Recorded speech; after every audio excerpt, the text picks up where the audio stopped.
सवाल आहे, शक्तीपीठ महामार्गाला जो विरोध केला जातोय तो राजकीय आहे अशा प्रकारची जी मांडणी केली जाते त्या तथ्य आहे का? आणि हा विरोध राजकीय आहे का? की हा विरोध स्थानिक शेतकऱ्यांचा आहे? शक्तीपीठ महामार्ग हा का आवश्यक आहे? त्याची गरज काय? कारण म्हटलं जातं की पर्यायी मार्ग आता उपलब्ध असताना हा नवीन मार्ग कशासाठी? प्रश्न आज आपल्याला उपस्थित करायचा. शक्तीपीठ महामार्ग खरंच महाराष्ट्रासाठी गेम चेंजर ठरेल का? महाराष्ट्राची भाग्यरेषा बदलणारा हा मार्ग ठरेल का? शेतकऱ्यांना पुरेसा मोबदला देणार का? जर शेतकऱ्यांच्या जमिनी याच्यासाठी घेतल्या जाणार असतील तर मग त्याचा मोबदला किती दिला जाणार आहे? हा प्रश्न सुद्धा आज आपल्याला विचारायचा आहे. कारण समर्थक आणि विरोधक दोघेही आपल्यासोबत असणार आहेत आणि शेतकऱ्यांसोबत संवाद साधणार का? कारण हा प्रकल्प रेटून पुढे नेणार की संवादाच्या माध्यमातून त्याच्याबद्दलची भूमिका मांडणार आणि प्रश्न सोडवणार, हे सुद्धा अतिशय महत्त्वाचं आहे. कारण विरोधकांचा आवाज सुद्धा या सगळ्यामध्ये ऐकला जाणार का? या चर्चेत सहभागी होण्यासाठी मान्यवर पाहुणे आपल्या सोबत आहेत. आपल्यासोबत शिवसेना उद्धव बाळासाहेब ठाकरे पक्षाचे खासदार ओमराजे निंबाळकर थोड्याच वेळात येतील. आपल्यासोबत या चर्चेत सहभागी होण्यासाठी शेतकरी नेते राजू शेट्टी जोडले गेलेले आहेत. राजू शेट्टीजी, स्वागत आहे तुमचं. भाजपचे आमदार शिवाजी पाटील आपल्यासोबत आहेत. शिवाजीराव, तुमचंही स्वागत आहे. शक्तीपीठ विरोधी कृती समितीचे समन्वयक गिरीश फोंडे सुद्धा या चर्चेत सहभागी झालेत. गिरीशजी, तुमचंही स्वागत. आणि लातूर पंचायत समितीचे माजी उपसभापती अप्पासाहेब मुंडे सुद्धा चर्चेत सहभागी झालेत. अप्पासाहेब, तुमचंही स्वागत. चर्चेची सुरुवात मी करणार आहे ती राजू शेट्टी यांच्यापासून. ती याच्यासाठी की राजू शेट्टीजी, ज्या प्रकारे तीव्र विरोध तुम्ही या शक्तीपीठ महामार्गाला करताय, राज्याच्या एकूण विकासामध्ये जो गेम चेंजर ठरेल मार्ग अशा प्रकारची मांडणी केली जाते, विकासाच्या दृष्टीनं इतका गेम चेंजर असणारा हा महामार्ग, त्याच्यासाठी इतका विरोध का? हा प्रश्न आहे.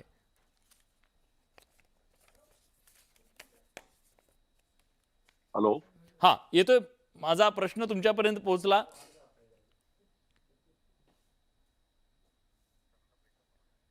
हॅलो. हा, माझा आवाज येतोय राजू शेट्टीजी? माझा आवाज येतोय? हो. प्रश्न आहे, राज्याच्या विकासाच्या दृष्टीनं गेम चेंजर असणाऱ्या या प्रकल्पाला तुमचा विरोध का?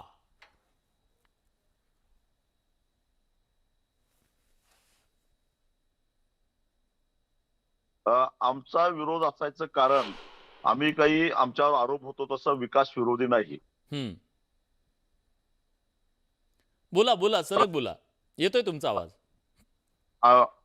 आम्ही जर का विकास विरोधी असतो, रस्ते होऊ नयेत या विचाराचे जर असतो, तर नुकताच केंद्र सरकारनं नागपूर ते रत्नागिरी राष्ट्रीय महामार्ग बांधून पूर्ण केलेला आहे. या महामार्गाला आम्ही विरोध केला असता, त्याच्या रुंदीकरणाला, त्याच्या अधिग्रहणाला विरोध केला असता. परंतु विनासायास अगदी कोल्हापूर सांगली जिल्ह्यामध्ये सुद्धा त्याचं अधिग्रहण झालं आणि शेतकऱ्यांनी आनंदानं केले आहे. परंतु शक्तीपीठालाच विरोध का? तर याला 3 कारण आहेत. पहिलं कारण म्हणजे हा रस्ता पूर्णपणे अव्यवहार्य आहे. बर. कारण जो नागपूर रत्नागिरी महामार्ग केंद्र सरकारनं बांधून पूर्ण केलेला आहे, त्याला बरोबर समांतर असा कोल्हापूर पर्यंतचा शक्तीपीठ महामार्ग आहे. काही ठिकाणी 2 रस्त्यांमधलं अंतर हे 20 किलोमीटर आहे, काही ठिकाणी 2 किलोमीटर सुद्धा नाही. तर आणि आता जो काय राष्ट्रीय महामार्ग प्राधिकरणानं रस्ता बांधून पूर्ण केलेला आहे, त्याला अगदी उदाहरणच द्यायचं झालं तर सांगलीपासून सोलापूर पर्यंत 3 टोल नाके आहेत 60-60 किलोमीटरवर. आणि त्या प्रत्येक टोल नाक्याला दररोज किमान 40 लाख रुपये टोल वसुली झाले पाहिजे, हे अपेक्षित आहे नॅशनल हायवे अथॉरिटीला.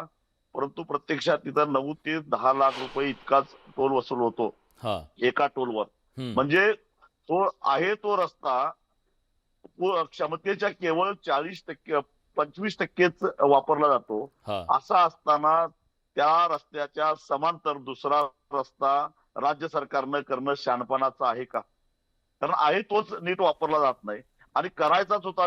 गेम चेंजर तुम्हाला हा रोड करायचा होता, तर नागपूर पासून कोल्हापूर पर्यंत हा जो राष्ट्रीय महामार्ग प्राधिकरणानं बांधलेला रस्ता आहे तो रुंद करून घ्यायचा होता. कारण 8 पदरी रस्ता करता येईल इतकं भूमी अधिग्रहण आधीच करून ठेवलेलं आहे नॅशनल हायवेनं.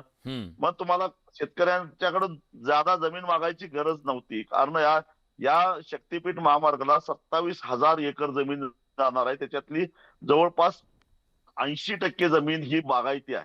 बर एक वर्धा आणि यवतमाळ मधला सुद्धा काही भाग बागायतीच आहे. सोडला तर बाकी सगळ्या बागायती पट्ट्यांमधून हा रस्ता जातो. मग हिंगोली असेल, हिंगोली तर हळदीचं माहेर कोटार म्हटलं जातं. त्याचबरोबर परभणी असेल, बीड असेल, लातूर असेल, धाराशिव मध्ये सुद्धा आता तिथं बागायती जमीन झालेली आहे. सोलापूर असेल, सांगली असेल, कोल्हापूर तर 100% बागायत आहे. आणि सिंधुदुर्ग जिल्ह्यातला जो काही भाग जातो तो इको सेन्सिटिव्ह झोन मधला जातो. आणि त्यामुळं हा नवा रस्ता करायचं काही कारण नव्हतं, अव्यवहारी आहे. दुसरी गोष्ट,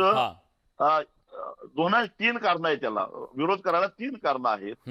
दुसरा मुद्दा आहे तो म्हणजे समृद्धी महामार्गाला ज्यांनी जमिनी दिल्यात त्यांना आता पश्चाताप होतोय. याचं कारण परतीच्या मान्सूनला ऑक्टोबरला जो पाऊस पडतो त्याच्यामध्ये रस्ता बांधत असताना नैसर्गिक नाल्यांचा जो काय प्रवाह आहे तो विचारात घेतला गेला नाही आणि शेकडो एकर जमिनीवर पाणी जवळजवळ 2.5 महिने तुंबून राहतं. तीच परिस्थिती या रस्त्याच्या बाबतीत होणार आहे. आणि सगळ्यात महत्वाची गोष्ट म्हणजे महापुरामुळं सांगली कोल्हापूर आणि कोल्हापूरला महापुरानं अक्षरशः थैमान घातलेलं आहे. बरोबर विरोधात म्हणजे क्रॉस सेक्शन जावं त्या पद्धतीनं हा रस्ता क्रॉस होतो. पूल बांधत असताना केवळ नदीच्या पात्रावर पूल बांधला जातो, पण या 4-5 ज्या नद्या आहेत, कृष्णा असेल, वारणा असेल, दूधगंगा असेल, वेदगंगा असेल, पंचगंगा असेल, या पात्रातून 3-3 किलोमीटर बाहेर पाणी टाकतात आणि तो समांतर पाणी वाहत असतं. त्या पाण्याच्या प्रवाहाला जर अडथळा निर्माण झाला तर 25 दिवस हा सगळा भूप्रदेश पाण्याखाली जातो. त्यामुळे इचलकरंजी शहर असेल, कोल्हापूर शहर असेल, सांगली शहर असेल, यांना कायमच पुराचा धोका राहतो. ठीक आहे, म्हणजे पर्यावरणाच्या दृष्टीने सुद्धा हे महत्वाचं आहे असं तुमचं म्हणणं आहे की याचं नुकसान होणार आहे आणि त्यामुळे तुमचा विरोध आहे. मला बाकी पाहुण्यांकडे पण जायचं आहे, त्यांना पण वेळ द्यायचा आहे. पण ही झाली विरोधाची बाजू. आता याच्या समर्थनाची बाजू आपल्याला ऐकून घ्यायची आहे. भाजपचे आमदार शिवाजी पाटील आपल्या सोबत आहेत. शिवाजीराव, जेव्हा ऑलरेडी एक रस्ता आहे रत्नागिरी नागपूर, ज्याचं रुंदीकरण आता नुकतंच झालेलं आहे, हायवे झालेला आहे, अशा वेळी अगदी त्याला समांतर अशा प्रकारच्या रस्त्याची गरज नाही आणि हे अव्यवहार्य आहे अशा प्रकारची मांडणी राजू शेट्टी आणि विरोधक करतायत. याला तुमचं उत्तर काय आहे? का हा रस्ता आवश्यक आहे या महाराष्ट्रासाठी? राजू शेट्टी साहेब विरोध काय करतात हा माझा त्यांचा प्रश्न आहे. तर आम्ही चंदगड विधानसभामध्ये काम करत असतेवेळी आपण बघतोय की हा चंदगड हा अतिशय ग्रामीण दुर्मिळ भाग आहे आणि इथं आवाज येतोय आपल्याला? हो, येतोय, सलग बोला. हॅलो, येतोय, सलग बोला. तर आजपर्यंत ह्या नेत्यांनी ह्या 50 वर्षामध्ये आमच्या चंदगड भागामध्ये, चंदगड आजरा गणगत भागामध्ये, हा पूर्ण मतदारसंघामध्ये आज कुठलाही रोजगार नाही आहे. आज आमच्याकडे कोणतं हॉस्पिटल नाही आहे, कुठलं मेडिकल कॉलेज नाही आहे, कुठलं इंडस्ट्रियल नाही आहे. आणि ह्या रस्त्या जोडल्यामुळे मी रत्नागिरीचा विरोध किंवा पाठिंबा ह्या विषयात बोलत नाही, कारण आम्हाला रस्त्याची गरज काय आहे की हा रस्ता जोडल्यामुळे एक इंडस्ट्रियल मोठं हब होऊ शकते. आमच्याकडे जमीन जायदाद खूप मोठ्या प्रमाणात, पाण्याचं प्रमाण खूप मोठं आहे. रस्ते आमचे झाल्यामुळे फक्त विद्युत पुरवठा आमची 6 राज्यामध्ये आमची विद्युत पुरवठा आमची वाहने येते तिलारीमधून. तर हा रस्ता झाल्यामुळे आपल्याला भविष्यात रस्ता झाल्यानंतर लॉजिस्टिक पार्क मोठ्या प्रमाणात होणार आहेत. त्याचबरोबर मेडिकल हब होणार आहेत, शैक्षणिक हब होणार आहेत, पर्यटन विकासासाठी खूप मोठा आहे. आम्हाला जो संघर्ष लागतो आता तो आपल्याला आमचा कमी होणार आहे. त्याचबरोबर आमची तरुणाई, आज आमचा ठीक आहे कोल्हापूरचा विकास झाला, सांगलीचा विकास झाला असेल राजू शेट्टी साहेबांमुळे, खरं आज आमच्या मतदारसंघामध्ये पूर्णपणे 40% नवतरुण आज आम्ही पोटपाण्यासाठी कुटुंब परिवार सोडून मुंबई, ठाणा, पुणा घर सोडून बाहेर आहोत. आणि अशा परिस्थितीमध्ये आज आमच्याकडे जे एक साधा हॉस्पिटल नाही आहे आणि या गोष्टी आम्हाला रस्त्यासाठी आम्ही पाठिंबा मनापासून पाठिंबा दिला. भर पावसामध्ये आम्ही मोर्चा काढला समर्थनामध्ये 7 बारे घेऊन.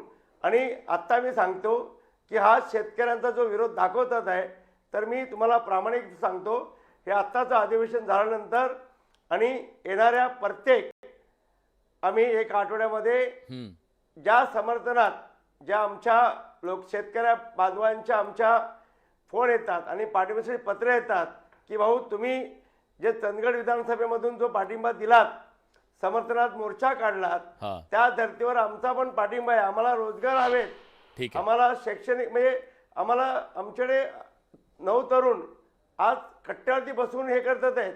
रावी शेट्टी साहेब काय विरोध करतात मला माहित नाही, कारण आजपर्यंत त्यांनी. ठीक आहे, मी विचारतो त्यांना विचारतो. शिवाजीराव, तुमचा मुद्दा कळला. विकासाच्या दृष्टीनं रस्ते महत्वाचे आहेत आणि रस्त्यातूनच विकास येतो हे तुम्ही मांडताय आणि म्हणून तुम्ही समर्थनात आहेत याच्यासाठी. आणि तुमचा